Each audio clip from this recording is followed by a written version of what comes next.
Papi chapeau, patapou, chapeau, chapi, patapi, piripipi, rabada. Cette vidéo va te montrer comment appliquer la réciproque du théorème de Thalès dans sa configuration dite papillon. Sur cette figure, les droites MA et HS sont-elles parallèles? Tu commences par déterminer les deux droites séquentes. Ici, ce sont les droites MS et AH qui sont séquentes en T. Tu précises ensuite l'ordre d'alignement des points.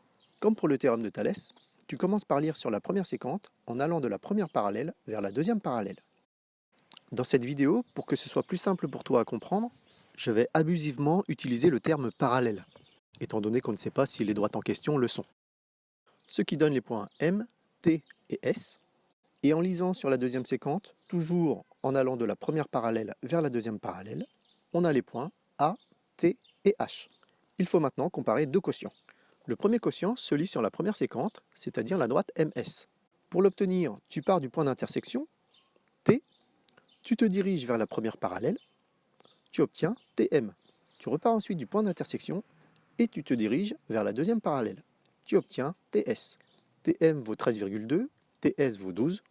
Après calcul, ça donne 1,1. Le deuxième quotient se lit sur la deuxième séquente, la droite AH. Tu pars toujours du point d'intersection, tu te diriges vers la première parallèle, tu obtiens TA. Tu repars du point d'intersection et tu te diriges vers la deuxième parallèle. Tu obtiens TH. TA vaut 18,7, TH vaut 17. Après calcul, ça donne 1,1. Comme les quotients sont égaux, tu peux conclure que d'après la réciproque du théorème de Thalès, les droites MA et SH sont parallèles. Une petite remarque, si les quotients n'étaient pas égaux, alors on conclurait que d'après la contraposée du théorème de Thalès, les droites ne seraient pas parallèles. Maintenant, c'est à toi de jouer.